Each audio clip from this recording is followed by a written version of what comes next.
Hello everybody, my name is Minkaro and welcome back to Slammed. Now I just read all this about solitary. Obviously if you want to go and watch the last episode, the end of the last episode just to catch yourself up, that's cool. But obviously come back here, don't leave me. I'm going to go straight into this.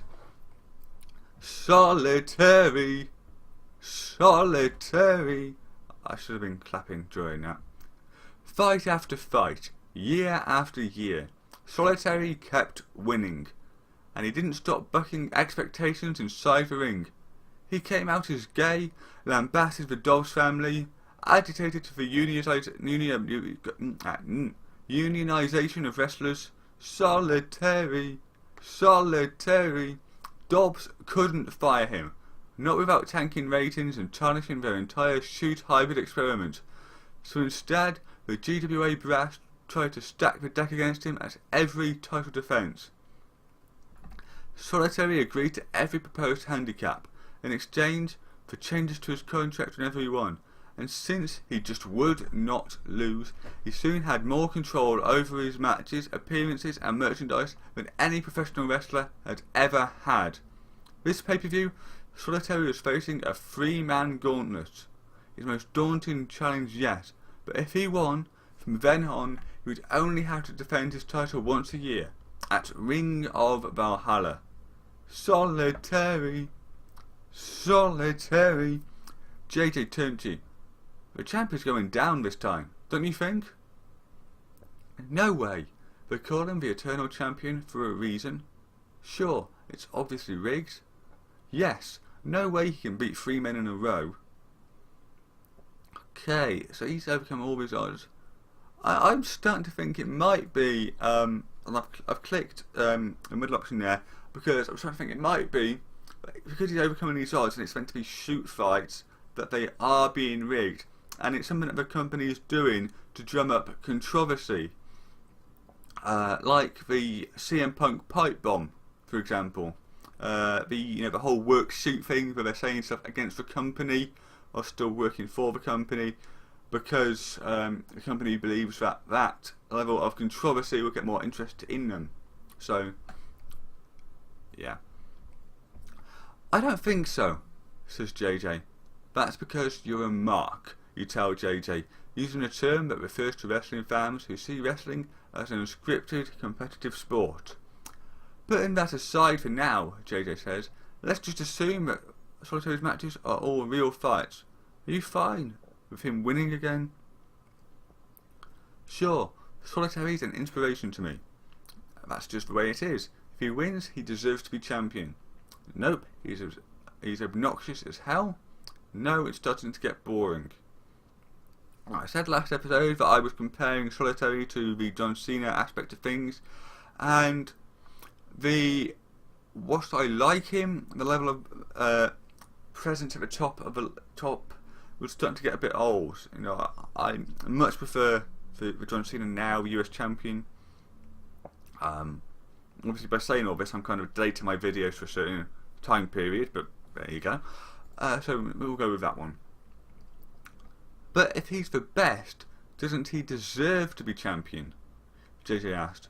Pro wrestling isn't just about comparing skills, she said. It's about stories and storytelling, drama and suspense.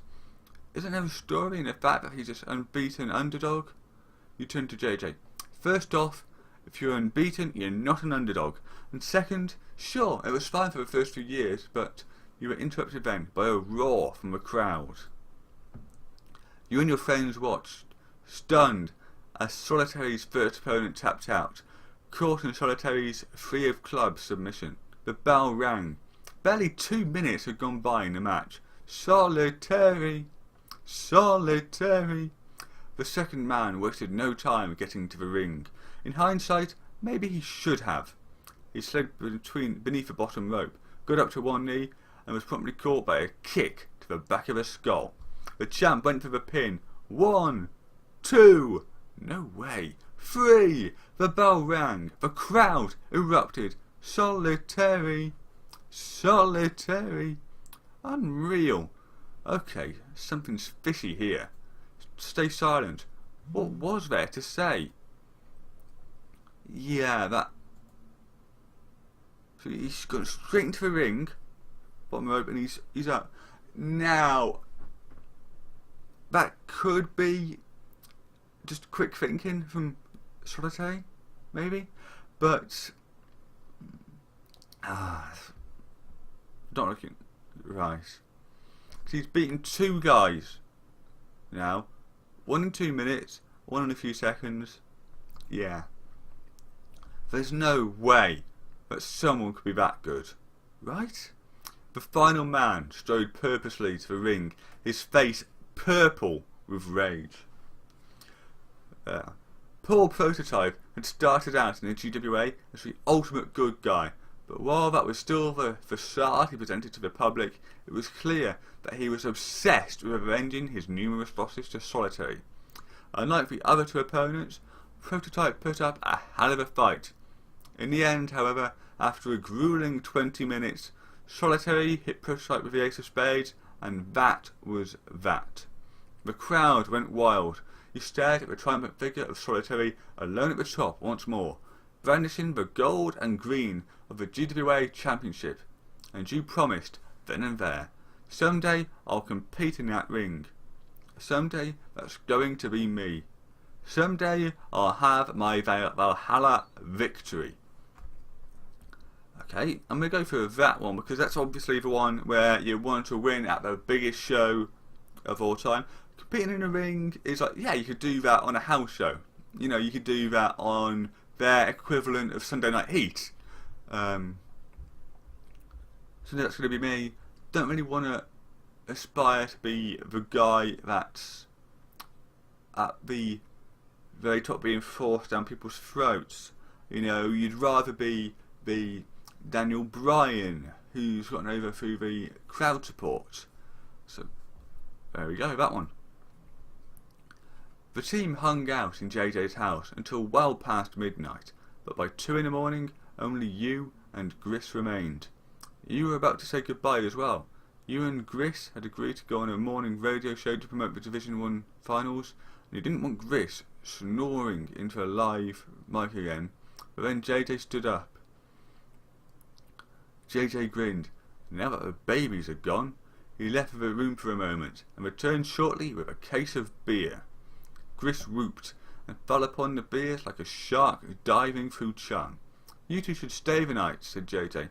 He opened 2 cans and offered one to you. We've still got a lot of catching up to do. He looked at the beer, then at Gris. You were hitching a ride home with him, and while he'd driven a car to JJ's house... Belch. I'm not burping. It was obvious that he wouldn't be in any condition to drive home. I've never turned down a drink before. Why start now? Why not? I can hold my liquor, unlike Gris. Refuse. Better safe than sorry. Besides, I don't need to be drunk to hang out. I'm going to go for that one, just because I've had experience with a lot of people in the past who, I don't drink, and there's so many people who go, oh, well, how do you have fun? Quite fucking easily, thank you. But, you know, let's stop going to that. JJ he spurked, apparently. There we go. JJ smirks. Well, aren't you the responsible one? You shrugged. The captain has to watch out for his players. You both looked at Gris, who was happily guzzling down his 3rd can, and sighed. JJ picked up one of Gris's empty cans and handed it to you. What's this for? You can't have a toast if you're not at least pretending to hold a drink. Toast! Gris shouted and promptly fell over. You and JJ shook your heads and raised your respective beer cans. His full, yours empty. To old friends, he said. To new rivals, answered JJ, grinning. Clink. The hours flew by quickly as the 3 of you talked. JJ talked about what it was really like working under the Beast, the legendary wrestling coach of St. Bronze. You gave him an update on the latest, not quite on point motivational posters, but Coach Churchill posting in the lockers. Yours had the saying, "The happiest life is to be without thought," by noted Greek athlete Sophocles. JJ voiced admiration for a freshman prospect you had for next year. You fended off JJ and Grit's innuendos about the sophomore who confessed to love to you last month. Swapping stories seemed to close the distance between you, and before long it felt as if JJ had never transferred out. You finally left JJ's house at almost 5 in the morning. You were cutting things a bit close for your radio interview, but it had been so long since you, JJ and Grit had been together that you lost track of time. Grit was laid out in the back seat, snoring up a storm. JJ rode shotgun. You're going to need help getting Grit to the station if he's still out for the count, JJ had said. You drove down the city's main roads, keeping just a hair under the speed limit. The drizzle that had begun to fall when you left JJ's house had turned into a genuine downpour, and you peered anxiously out at the pools of light that your headlights sent into the pre-dawn gloom. Relax, said JJ, leaning back in his seat, looking pleasantly buzzed. You worry too much. That's always been your problem. Can't help it. I hate being late. Mere mortals like me tend to dread failure, JJ. Maybe. I'll try. Deep breath. Yeah, I don't like being late. Hey, maybe they'll let us cut promos on each other, JJ grinned, wagging a finger at an imaginary audience as he spoke in a deep voice. Let me tell you something, neighbour. Lee here may think he's all that, but I taught him everything he knows, and let me tell you, neighbour, he wasn't no quick study. In spite of yourself, you laughed. For a non-DWA fan, JJ sure did a good impression of Herculean Harvey Harrison. Neighbour, when Lee here came to my dojo, he thought a near fall was when you almost tripped, but didn't. Dojo? What the heck? Maybe it was just a sleepless night. You found the routine even more hilarious than usual. So, if Lee makes it to the finals against me on Saturday, let me tell you, neighbour, he's going to whoop your sorry MMA ass, he said, just as something darted across the highway, right into the path of your car. You cursed and swerved violently to the right. Okay, that's a good point to stop at, I think, especially because Herculean Harvey Harrison has just completely destroyed my throat. Oh, I regret that so much. I hope he doesn't appear again.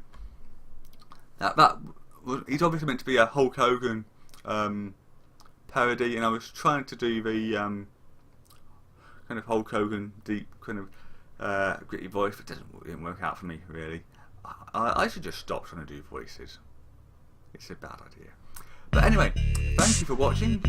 Hope to see you again next time. Take care and goodbye.